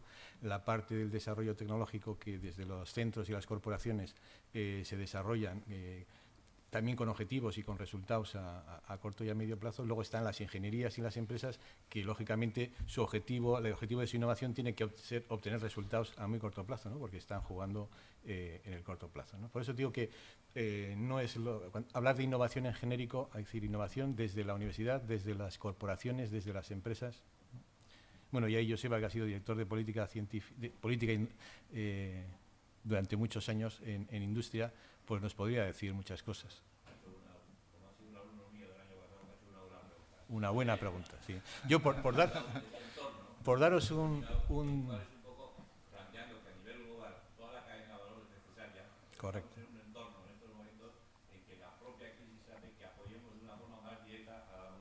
Tecnológica de nuestras empresas y al crecimiento de la competitividad actual para generar recursos para que podamos investigar. Si no generamos riqueza, no vamos a poder hacer ni un tipo de investigación. Por lo tanto, hay que focalizar un poco en este momento, desde mi punto de vista, en aquella investigación que sea capaz de regenerar el tejido competitivo vasco. Pero, en fin, correcto. Todo eso va para mucho. Totalmente de acuerdo. Sí, y si me permites, Chema, un punto sobre este mismo asunto, ya si nos metemos a hablar de política industrial o de política tecnológica, antes he dicho, la universidad tendría que tener una orientación mucho más pragmática en su investigación, pero estos apoyos públicos también, ¿eh? O sea, esto que decían Solchaga y Aranzadi, muchos aquí sois demasiado jóvenes para saber quiénes eran Solchaga y Aranzadi, pero eran el ministro de Economía y el de Industria cuando erais muy pequeños, ¿eh? Bueno, pues estos señores decían que la mejor política industrial es la que no se hace, la que no existe. Bueno, eso yo creo que es un error colosal, ¿eh? En España damos unos bandazos en política industrial que son espectaculares, son destructivos, ¿eh? Lo que se está haciendo en estos momentos, por ejemplo, con renovables, destruye todo un esfuerzo de un montón de años que a lo mejor ha sido exagerado. Vale, eso quiere decir que se hizo mal antes porque se hizo exagerado y se hace mal ahora porque se ha aplicado el freno. No se ha aplicado el freno, se ha construido un muro de hormigón delante del sector, ¿no? Oiga, no se pueden hacer así las cosas, ¿eh? Hay que tener un poquito de sentido de continuidad en los procesos de innovación, porque todos estos aparatos que ha descrito Javier, o las plantas termosolares, o me da igual, cualquier cosa, pues las primeras unidades son muy caras, o los motores de aviación, me da lo mismo, son muy caras. Con el esfuerzo innovador continuado se van bajando los costes y se van haciendo cada vez más competitivos. Si rompes esa cadena, pues pierdes, cada tantos años pierdes el tren de la competitividad. Aquel Mazinger eólico que hicimos en el año 83, pues no sirvió para nada, porque hasta el año 95 no apareció Gamesa con tecnología danesa haciendo las primeras máquinas en España. Oiga, pues con un poquito de política industrial mejor dirigida, pues podríamos estar por delante de los daneses en lugar de por detrás en el año 95. Ahora no digo que estemos por detrás ni mucho menos, ¿eh? Venga, ¿alguna otra pregunta? Otro tema sobre el que charlar un poquito. Bueno, mientras alguno plantea la pregunta, yo tengo un tema que yo creo que fue la semana pasada cuando vi en el periódico. Antes has citado a Alberto, creo que te has referido diciendo que Alberto Einstein, Sí. que decía que el futuro de los países serían aquellos, Don Alberto. Los que cuiden y generen talento y lo conserven, ¿no? Yo creo que fue la semana pasada cuando venía que 600 jóvenes talentosos de nuestra comunidad pues se los llevaban a países nórdicos que venían aquí a por ellos. ¿Qué opináis de eso? Bueno, además vosotras sois empresas del talento, como habéis definido los dos, ¿no? Bueno, yo lo veo como, evidentemente, como toda parte de la moneda, ¿no? Y esto me evoca la palabra china para crisis, ¿no? Porque efectivamente esto viene derivado de lo que es la crisis, ¿no? Si tenéis curiosidad y vais a Google y buscáis crisis en chino, veréis que son dos caracteres, y si analizáis el significado de cada uno de ellos por separado, pues significa exactamente peligro y oportunidad, ¿no? Entonces yo la forma en la que veo esto es una oportunidad, porque al final es gente que se va pero que yo creo que volverá. Entonces de alguna forma no viene mal el tener una base de gente con alta formación y con formación en el extranjero. Precisamente para nuestros planes de internacionalización pues es una pieza esencial la de buscar gente con talento y que tenga esa internacionalidad, ¿no? O sea, ese deseo o esa capacidad de poderse ir al extranjero. Bueno, vamos a ver. Yo os voy a empezar contando una pequeña experiencia personal, ¿no? Yo cuando terminé mis estudios de ingeniero naval en Madrid, me fui al MIT y me hice un máster en ingeniería oceánica, en realidad. Bueno, cuando volví, al cabo de los años, pues alguien me preguntó, me dijo, oye, ¿y esto te ha sido muy útil? Y yo le dije, pues sí, mira, me ha sido útil básicamente para dos cosas. La primera es para aprender a hablar inglés como es debido. Y la segunda es para, cada vez que me tengo que sentar en una mesa en la que enfrente tengo a unos ingenieros ingleses que en realidad tienen un título de bachelor, pero bueno, que trabajan para Brown & Root y que hacen estructuras offshore en el Mar del Norte, pues yo me siento sin ningún complejo de inferioridad, al contrario. Me parece que sé mucho más que ellos. Pero en realidad ya sabía mucho más que ellos con mis estudios de ingeniería en la Escuela Técnica Superior de Ingenieros Navales de Madrid, con una carrera de 5 años, cuando ese ingeniero inglés tenía una carrera de 3. Yo creo que los ingenieros españoles, no solo los de la promoción del 75, los de ahora evidentemente estáis muchísimo mejor preparados que nosotros, no tenemos nada que envidiar profesionalmente en nuestra preparación a los ingenieros de ninguna parte del mundo. Desde luego, nuestra experiencia en SENER es que las personas que cogemos aquí y las que cogemos en otros países, las personas que cogemos aquí y mandamos a otros países, no tienen nada que envidiar en su formación y en sus capacidades a los que hay por ahí, por el mundo. Por tanto, yo os animo, ahora sí, pues están las cosas complicadas, hay que salir al mundo, las cosas son un poco más incómodas, pero yo os animo a que eso lo veáis como una oportunidad de conocer el mundo, de hacer proyectos importantes, de desarrollar vuestras vidas y vuestras profesiones en ingeniería, pero hacedlo sin ningún complejo, porque estáis perfectamente capacitados para ello, mejor capacitados para ello que los de muchísimos otros sitios del mundo, y que lo hagáis, como decía antes, eso, con un espíritu de ganadores, y con un poquito de ambición en los planteamientos. Seguro que así os irá muy bien. Y evidentemente espero, como Javier, que la crisis en algún momento termine aquí, y tengamos más oportunidades en este país. Pero bueno, eso ya vendrá. El mundo se ha hecho muy, muy grande y muy abierto, y España es una provincia muy pequeñita. Joseba. Está muy bien que haya 600 que vayan a la carrera, pero el problema de todo es que tiene que haber industria aquí, y muchas industrias como vosotros, para que aquellos que van fuera se formen, se internacionalicen, dominen idiomas y luego tengan capacidad de estar aquí trabajando en la industria. Por eso la industria es tan importante. Por eso hace falta que haya industrias de alto valor añadido para que esos se internacionalicen y vengan. Si no, estamos haciendo una formación para terceros países. Por lo tanto, para nosotros la industria como motor de crecimiento, y es lo que está pasando en Estados Unidos. Obama está planteando la vuelta de la industria de Estados Unidos. Apple, se hace el nuevo Apple en Estados Unidos el 100% y quiere conseguir 5 millones de puestos de trabajo, ¿no? Y el proceso de internacionalización tiene las dos caras. Necesario, pero al final tiene que haber industria aquí. Muchas industrias de alto valor añadido como las vuestras, para que se genere aquí empleo también. Gracias, Joseba. ¿Alguna pregunta?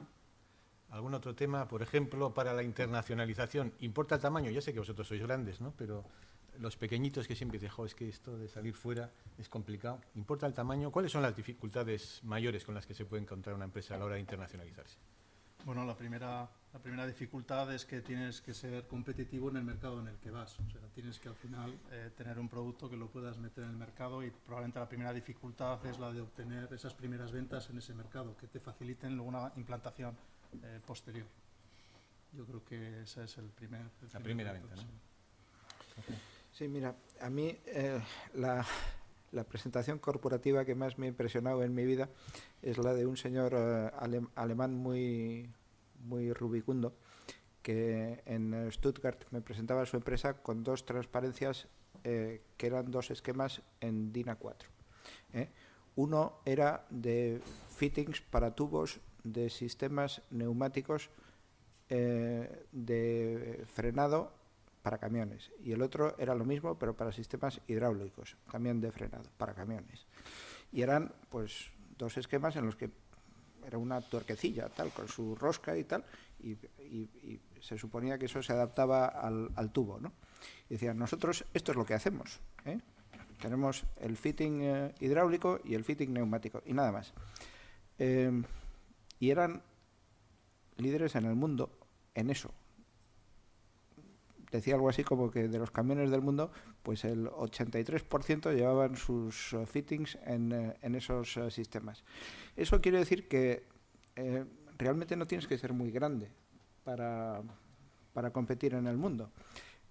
Si coges Senar, que tenemos un cajón desastre con muchas cosas, pues el Foran, el sistema este de diseño asistido por ordenador, pues para barcos, pues es un tema en el que trabajan como 100 personas, pero competimos, como he dicho antes, hace 40 años, y 100 personas es bastante pequeño para una empresa, pero es que hace 10 años éramos 50, y teníamos licencias en todo el mundo, y ahora tenemos licencias en todo el mundo. Cuanto más especializado estás, menos tamaño tienes que tener para competir. Evidentemente, si compites con una cosa que es menos tecnológica, más commodity, pues tienes que tener tamaño. Apple podría tener un producto estupendo, pero en telefonía necesitas tener tamaño, porque si no lo consigues. Yo creo que depende bastante del sector y depende mucho de tu diferenciación tecnológica. Bueno, nos quedan 5 minutos. Perfecto, José Mari. Solo de la profesión de ingeniería en contexto internacional.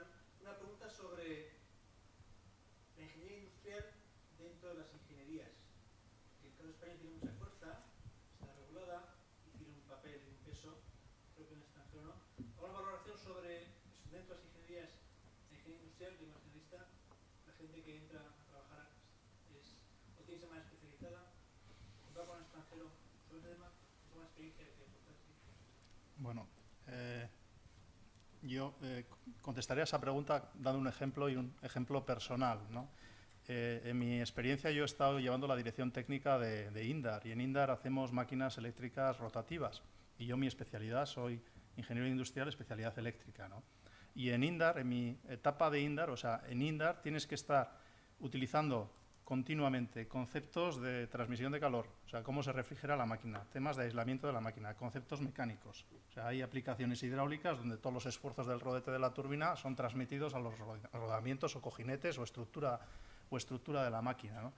Y digamos que esa generalidad de la educación que recibimos, pues sí que nos permite el afrontar distintos retos a lo largo de nuestra vida profesional. O sea, yo creo que es un valor en el momento actual el ser un poco generalistas y que luego a la vida profesional te vaya especializando, como concepto opuesto a una universidad que, digamos, iría formando especialistas en áreas muy concretas, ¿no? ¿De acuerdo? De hecho, cuando vamos a determinados mercados internacionales vemos que el modelo educativo tiende más a esa especialización. Entonces, lo que un ingeniero industrial como nosotros es capaz de afrontar, o la habilidad que tiene de resolver o tratar de resolver un problema nuevo, ves que aquellos que tienen una formación más especializada pues no tienen una formación, digamos, tan,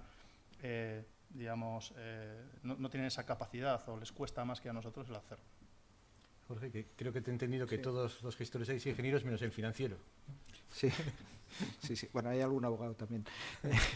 Pero, no, vamos a ver. En España tenemos una rareza, porque los ingenieros industriales por ahí no existen. Hay eléctricos y mecánicos, pero no industriales. De todas formas, yo creo que de todo hace falta en la viña del Señor, y está bien que haya ingenieros que tengan, digamos, unos conocimientos más horizontales, más multidisciplinares, y otros que estén más especializados. Yo, que a mi hijo segundo le recomendé que hiciera ingeniería industrial, ICAI, como os dije antes, el pequeño es aeronáutico, pues creo que sería más razonable homologarnos y tener ingenieros eléctricos y mecánicos, digamos, separados. Simplemente porque homologarse creo que es una cosa buena, y creo que las carreras de ingeniería en España son duras, largas, complejas, y que simplificar un poco, yo creo que quiero decir, no simplificar, sino abarcar menos campo, yo creo que viene bien, y especialmente con los nuevos planes de estudios, que hay que meter al principio en menos tiempo un título. ¿Querías añadir alguna idea? Sí.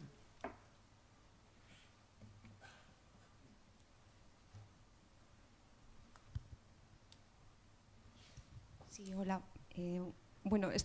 Bueno, mi nombre es Inés Núñez, yo trabajo en IGTEA. Sé que este acto está organizado por la Facultad de Ingeniería, pero yo soy una infiltrada de la Facultad de Derecho y trabajo como directora de asesoría jurídica de IGTEA. Entonces me ha llamado la atención, me ha gustado mucho, os felicito a los dos por la exposición, pero me ha llamado la atención que Jorge Sendagorta ha destacado como si fuera un valor positivo el hecho de que la empresa SENER pues básicamente está compuesta de ingenieros, ¿no? Y que los órganos directivos pues son ingenieros, con una pequeña excepción de un financiero que como si le perdonaran, ¿no? Pobre, que no es ingeniero. Entonces, quería preguntaros si no creéis que unos resultados innovadores, unos resultados más positivos no surgen de equipos precisamente multidisciplinares, ¿no? Con profesionales con distintos backgrounds, incluso con distintas culturas. Si no creéis que eso todavía mejoraría más, o sea, sería más innovación para las empresas. Sí. Yo creo que probablemente tienes mucha razón. Pero yo simplemente he tratado de explicar cómo somos, y de hecho he dicho que eso tiene algunos inconvenientes, que no somos suficientemente buenos en la explotación del éxito, que comercialmente tenemos muchas limitaciones, etcétera. Y es que cada uno es como es, las empresas son muy distintas y tienen sus personalidades diferentes. Vamos a ver, yo en el proceso de innovación en sí, creo que a los ingenieros nos cuesta mucho mirar en la fase de demostración y sobre todo despliegue, ¿no? Si quieres, en la fase de cómo vamos a comercializar esto. En SENER hemos hecho inventos que nunca se han aplicado para nada, y con fondos propios, no me refiero al Mazinger que podía haber sido pues una industria eólica, ¿no? Sino productos industriales pues para ensayar no sé qué historia y tal en laboratorios, y que después nunca se han vendido, nunca se han aplicado. Y soy muy crítico con eso. Y como soy muy crítico, pues ahora insistimos en la estrategia I+3D. Yo creo que tú vas un punto más allá, y un punto que yo he debatido mucho y da para debates muy largos. Hablaba de ello Ortega en la meditación de la técnica, por ejemplo. No tengo la cita aquí, pero venía a decir algo así como que son muy importantes los sueños. Digamos, soñar la necesidad de algo, imaginar cómo va a ser eso y cómo va a ayudar, digamos, al desarrollo económico-social. Y eso los ingenieros, yo creo que históricamente lo hemos hecho mal. Nosotros partimos de que alguien nos define la necesidad y entonces sí, entonces nos aplicamos tal y enseguida sabemos cómo resolver el asunto ese. Hay una cita todavía más bonita que es de Antoine de Saint-Exupéry en un libro que se llama La Citadelle. Estoy con citas francesas y ya me perdonáis, no sé ni una palabra de francés. Pero bueno, este hombre, hablando de una ciudadela fortificada en el desierto, dice algo así como que en el desierto te encuentras con la ciudad de 7 cúpulas y preguntas a los arquitectos que cómo ha nacido la ciudad y los arquitectos te pueden presentar todos los cálculos que explican por qué las cúpulas no se caen, pero no te pueden explicar cómo se crea la ciudad. Y sin embargo, no dice sueltas, pero algo así como dejas al bárbaro conquistador ignorante en mitad del desierto y al cabo de unos años ha encontrado a todos los arquitectos que necesitaba para construir la ciudad. Sí, los ingenieros tenemos muchas limitaciones y evidentemente son limitaciones muy importantes en el proceso de innovación porque son las que se refieren a la primera fase, que es la de los sueños. Yo os invito a que, ya veis que el tema este yo me lo tengo un poquito estudiado, yo os invito a que soñéis como parte primera de la I+3D o de la estrategia 3I que queráis seguir. Muy bien, ¿alguna última pregunta? La última, venga. Yo, así brevemente, aquí hay muchos estudiantes de ingeniería, como por ejemplo yo, estamos en nuestro último año y me gustaría saber en qué se fija una gran ingeniería para contratar a nuevos ingenieros. Más en internacionalización, más en el máster, más en las notas, en otras competencias como hablar o más competencias sociales. Bueno, nosotros desde luego la parte social no le hacemos mucho caso, somos muy ingenieros lamentablemente, pero nos fijamos mucho en el expediente académico, en las notas son importantes, la vocación que demuestra la persona cuando hablas con él. Oye, la ingeniería,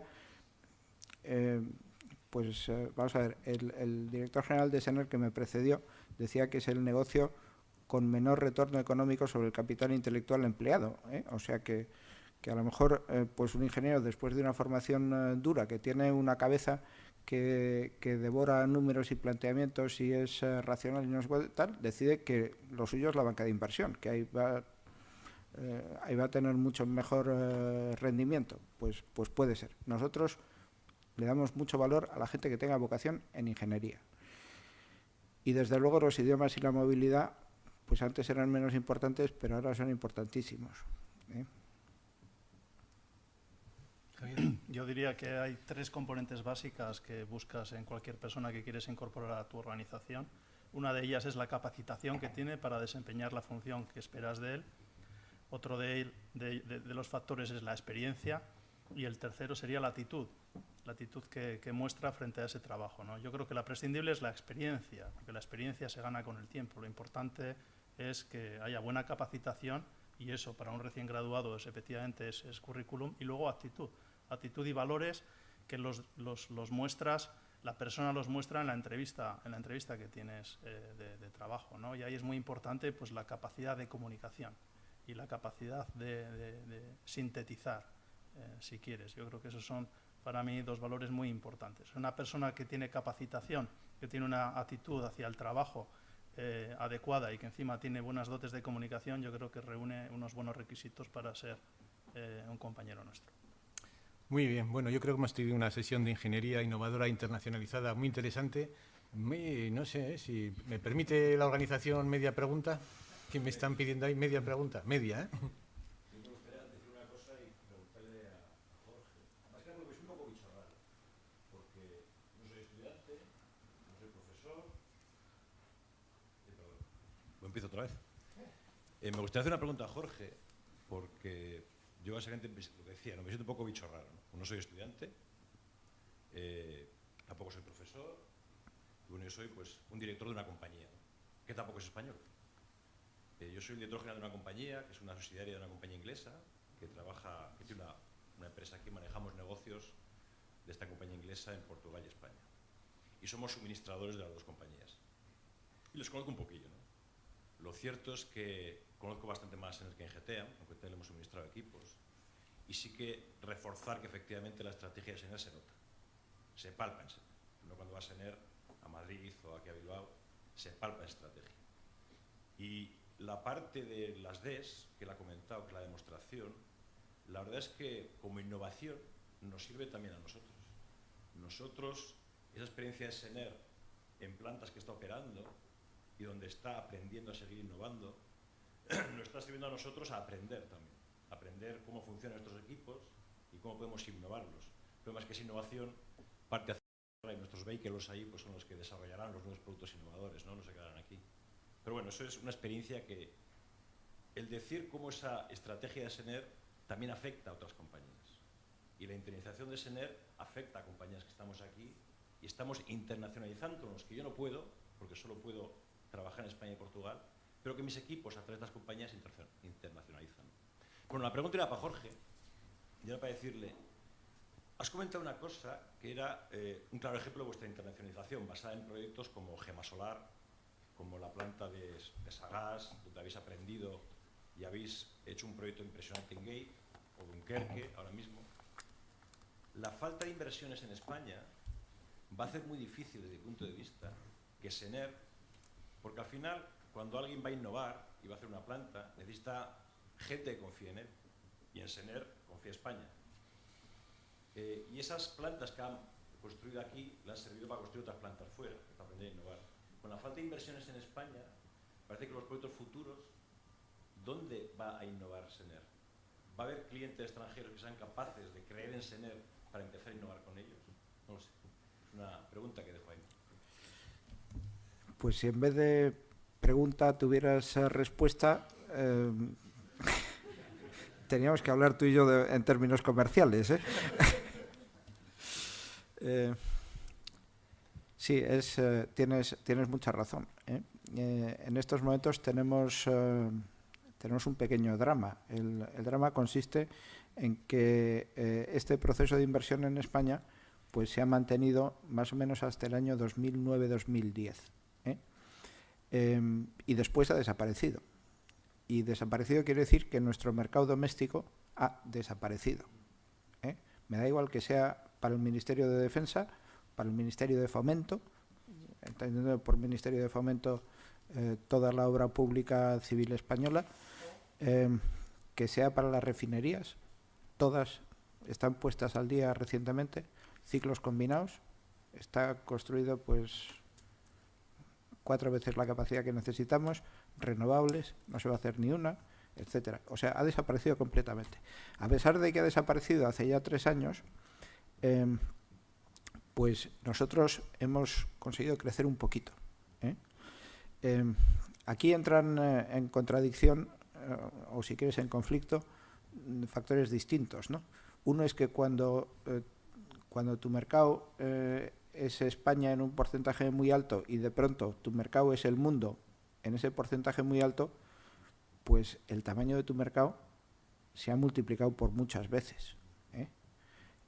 Y por tanto las oportunidades son más grandes. Incluso los proyectos a los que apuntas son más grandes, porque, digamos, si el proyecto típico de ingeniería civil al que apuntábamos en España pues era entre $500,000 y $1,000,000 de euros, pues el que apuntamos internacionalmente es del orden de 10 millones de euros. Porque si no, entre otras cosas, no compites con la ingeniería local, ¿eh? Que es más barata que tú en buena parte del mundo. Bueno, entonces, un mercado más grande en el que las referencias que ganas también te van a dar, digamos, una referencia world class, que conseguimos adquirir por primera vez en España. Luego la replicamos por ahí.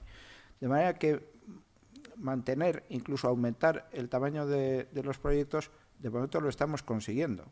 Pero sin duda, la generación de nuevos proyectos pues va a ser complicada. Porque dices, muy bien, en nuestra división de Buenos Aires, en nuestra división de México, en nuestra división de Varsovia, pues van a tener oportunidades muy interesantes y es posible que ahí se generen estas innovaciones. Pero la verdad es que nuestro equipo innovador es el equipo que tiene Solera en Sener, el equipo que tiene pues 60 años, o casi 60 años de historia detrás, y donde está, digamos, la madre del vino tecnológico. Y eso no lo tenemos en Buenos Aires, y no lo tenemos en México, y no lo tenemos en Argelia, y no lo tenemos en Abu Dhabi. Pero bueno, iremos viendo. Muy bien. Bueno, pues ahora sí, hemos visto dos ejemplos, dos estrategias de ingenierías innovadoras e internacionalizadas. Hemos visto la importancia de la tecnología, del talento. No hemos hablado demasiado también de la importancia de la propiedad intelectual, de las patentes, de la gestión intercultural. Bueno, yo creo que hemos hablado de un poquito todo, de la carrera de ingenieros y de abogados también, y de la diversidad. Y yo creo que han sido dos buenos ejemplos. Y a mí me gustaría terminar con algo que me ha recordado Jorge, y es que cuando nací en Basque hace ya 5 años, nuestro primer presidente, Pedro Luis Uriarte, nos dijo que teníamos que soñar, porque solo los sueños transforman, y nos pusimos el reto de convertir a Euskadi en el referente europeo de innovación en el 2030. Así que, como decía Jorge, soñemos todos a ver si conseguimos. Y con empresas como estas dos que hemos visto hoy, seguro que llegaremos a ser el referente. Jorge, Javier, Jorge, muchas gracias, y a todos vosotros también por vuestra asistencia. Y me han dicho que tenemos ahora un vinito aquí a la salida, ¿no? Así que podemos seguir charlando si queréis. Muchas gracias.